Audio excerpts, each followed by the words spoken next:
श्रीमद् भागवत गीता भगवान का गाया हुआ वह ज्ञान है जो आज भी लोगों को सही दिशा दिखाता है। जिस तरह आज हम कई बार तमाम कारणों के चलते अपने कर्तव्यों से विमुख हो जाते हैं और हार कर समस्याओं से पलायन करने लगते हैं, उसी प्रकार महाभारत के युद्ध के समय निराश असमंजस की स्थिति में दिखाई देते हैं।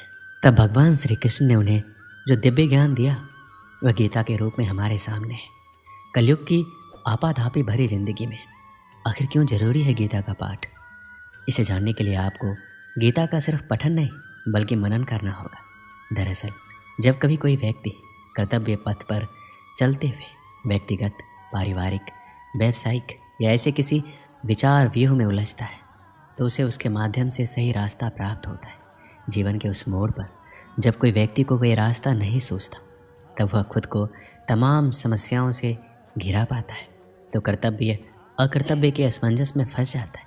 उस मुश्किल समय में श्रीमद् भागवत गीता उसका हाथ थामती है और मार्गदर्शन करती है। एक बार माता पार्वती महादेव जी से पूछते हैं कि किस ज्ञान के बल पर संसार के सब लोग आपको शिव कहकर पुकारते हैं।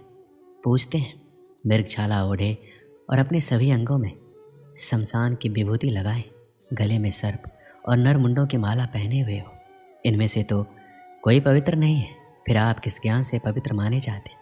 तब महादेव ने उत्तर दिया, हे प्रिय सुनो, मैं गीता ज्ञान को अपने हृदय में धारण करने से पवित्र माना जाता हूँ। इस ज्ञान से मुझे बाहर के कर्म नहीं व्यापते।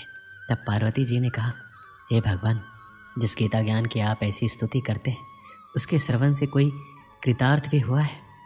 महादेव ने उत्तर देते हुए कहा, इस ज्ञान को सुनकर बहुत से जीव कृतार्थ हुए हैं और आगे भी होंगे।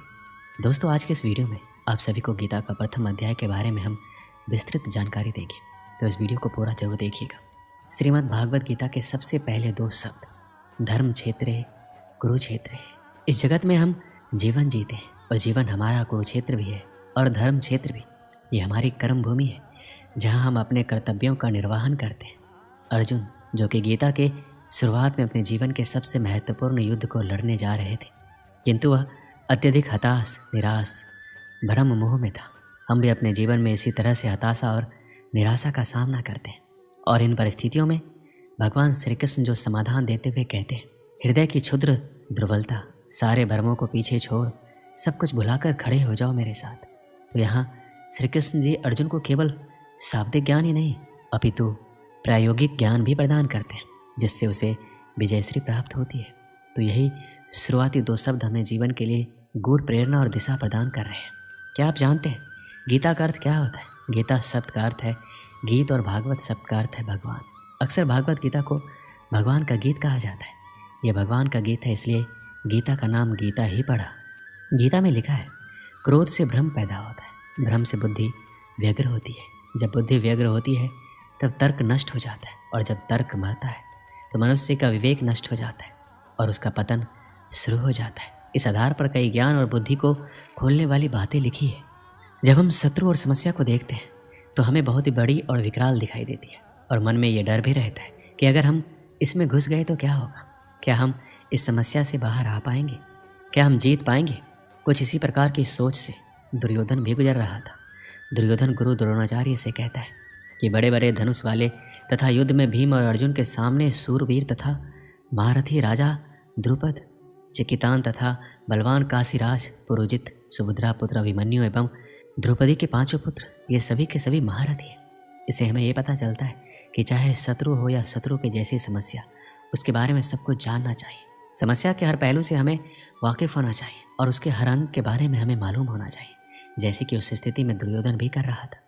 इसमें दुर्योधन आगे द्रोणाचार्य से कहता है, हे ब्राह्मण श्रेष्ठ, पांडवों की सेना के योद्धाओं को तो आपने देख लिया। उसके बाद दुर्योधन अपनी सेना के महारथियों का परिचय देता है। समस्या के बारे में सब कुछ जान लेने के बाद अपने पक्ष में सोचने की बारी आती है। दोस्तों, हमें ये भी जानना होता है कि हमारे पक्ष में कौन कौन से मजबूत बिंदु हैं जिससे हम उस समस्या पर विजय प्राप्त कर सकते हैं। जिस तरह से हम वर्तमान समय में हमारे जोखिमों का आकलन करते हैं, वैसे ही दुर्योधन भी अपनी शत्रु की सेना को देखते हुए दोनों सेनाओं के योद्धाओं की बात करते हुए आगे होने वाले युद्ध के लिए तैयार हो रहे हैं। चुनौती को हर तरीके से समझकर ही उससे विजय प्राप्त की जा सकती है।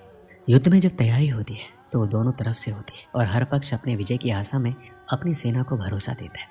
प्रेरणा तो हम सभी को चाहिए, और जैसे कि हम सभी ने देखा है कि कैसे सब लोग युद्ध को जीतने के लिए अपने अपने प्रयास कर रहे थे। महाभारत का युद्ध ऐसा था जिसमें हर बड़ा योद्धा भाग ले रहा था, और ऐसे मौक़ों को कोई कैसे छोड़ सकता था।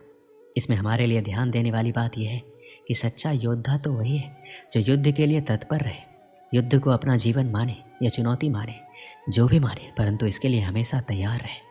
श्री कृष्ण कहते हैं कि मनुष्य स्वभावतः वह सब कुछ पाने का पात्र नहीं है और जो वो चाहता है। हम सब चाहते हैं कि हम स्वतः ही किसी चीज़ के हकदार हैं, तब हम उसे पाने के लिए दूसरों के आगे पीछे चलना शुरू कर देते हैं।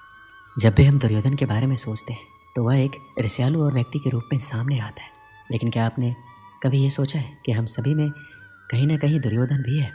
हम ईर्ष्यालु हो सकते हैं और हम वही चाहते हैं जो दूसरों के पास है। कार्य के पीछे का इरादा ही मायने रखता है। जो लोग केवल कर्म के फल की इच्छा से प्रेरित होते हैं वो दुखी होते हैं, क्योंकि वो जो करते हैं उसके परिणाम के बारे में लगातार चिंतित रहते हैं। इस दुनिया में ज़्यादातर लोग अपने अहंकार के कारण बर्बाद हो जाते हैं। वो विश्वास या भरोसे से ज़्यादा अपने ईगो को महत्व देते हैं। आदमी का अहम और वहम दोनों उसे सफलता की सीढ़ियाँ चढ़ने नहीं देता, क्योंकि एक अहंकारी आदमी की दुनिया उसी से शुरू होती है और उसी पर ख़त्म हो जाती है। हर व्यक्ति के अंदर किसी न किसी तरह का घमंड होता ही। ये मनुष्य का एक स्वभाव है। जब हम खुद को ज़मीन से जुड़ा हुआ पाते हैं तो हमारे नीचे गिरने का सवाल ही पैदा नहीं होता, लेकिन जब सफल होने पर हम खुद को आसमान में ले जाते, अपने दिमाग को चढ़ाने लगते, तब हमें आसमान से नीचे गिरने में देर नहीं लगती।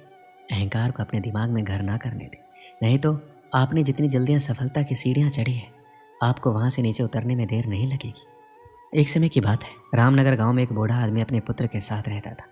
बीमार होने के कारण बूढ़े आदमी ने अपनी बहुत सी संपत्ति अपने पुत्र के नाम कर दी। उसने अपनी वसीयत में लिखा कि उसकी सारी संपत्ति उसके मरने के बाद उसके पुत्र की हो जाएगी, और वसीयत के कुछ दिन बाद ही उसकी मृत्यु हो गई। संपत्ति इतनी थी, उसका पुत्र और आगे आने वाली 7 पुश्तें बिना कोई काम धंधा किए आराम से खा पी सकते थे। मगर उसका पुत्र अभी भी संतुष्ट नहीं था। वह अधिक से अधिक धन कमाना चाहता था, इसलिए उसने अपने सभी अचल संपत्ति बेच दी और भिन्न भिन्न वस्तुओं की खरीद कर उसका व्यापार करना आरंभ कर दिया। भाग्यवश वह बहुत कम समय में अत्यधिक सफल हुआ तथा शीघ्र ही पहले से अधिक धनवान हो गया। उसने इतना अधिक धन इकट्ठा कर लिया कि दूसरे व्यापारी उससे ईर्ष्या करने लगे। कभी कभी दूसरे व्यापारी या उसके मित्र उससे सफलता का रहस्य पूछते तो वो कहता, मैं इसलिए उन्नति कर रहा हूँ कि मैं अपने धंधे को समझता हूँ और कठोर परिश्रम करता हूँ, और मैं अपने ग्राहकों को भी खुश रखना जानता हूँ। चूँकि उसने सचमुच व्यापार में तरक्की की थी, इसलिए उसके मित्र और अन्य व्यापारी उसकी सीखीबाजी को सच मानते थे। अपनी इस कामयाबी के कारण उसमें बड़ा ही अहंकार आ गया था, मगर उसे फिर भी अपने धन से संतुष्टि नहीं थी। वो अभी भी बहुत सा धन कमाना चाहता था। उसने व्यापार में अपने हाथ पैर फैलाने आरंभ कर दिए। आरंभ में तो उसे व्यापार में लाभ हुआ, मगर उसका अहंकार इतना बढ़ गया था कि भाग्य की देवी उससे अप्रसन्न हो गई। उसे व्यापार में घाटा होने लगा। पहली घटना तब हुई जबकि माल से भरा हुआ उसका समुद्री जहाज डाकुओं ने लूट लिया। दूसरी घटना में माल से लदा जहाज अरब सागर में डूब गया। उसके भाग्य में कुछ न कुछ अपशगुन उत्पन्न हो गया था। तीसरी घटना ने उसे बिल्कुल ही उखाड़ फेंका। वह दर दर का भिखारी बन गया। उसका सारा व्यापार चौपट हो गया। उसकी यह दुर्दशा देखकर उसके मित्रों ने पूछा, भाई तुम्हारी यह दुर्दशा आखिर कैसे हुई? इस पर उसने अपने भाग्य को कोसा और कहा, क्या बताऊं, किस्मत ने साथ नहीं दिया। भाग्य की देवी ये बात सुनकर अप्रसन्न हो गई। वह साक्षात उसके सामने प्रकट होकर बोली, तुम सचमुच बहुत अकृतज्ञ हो। जब तक तुम सफलता की सीढ़ियाँ चढ़ते रहे तब तक तुम उसका सारा श्रेय खुद लेते रहे, मगर जैसे ही हालात खराब हुए तुमने भाग्य को धिक्कारना आरंभ कर दिया। याद रखो, मनुष्य की अहंकार ही उसे ले डूबता है। इस कहानी से हमें क्या सीख मिलती? अहंकार से व्यक्ति का सर्वनाश हो जाता है और हमें कभी अहंकार नहीं करना चाहिए। दोस्तों, इस वीडियो में बस इतना ही। मिलते हैं अगले वीडियो में। अपना ख्याल रखिएगा। जय श्री कृष्ण।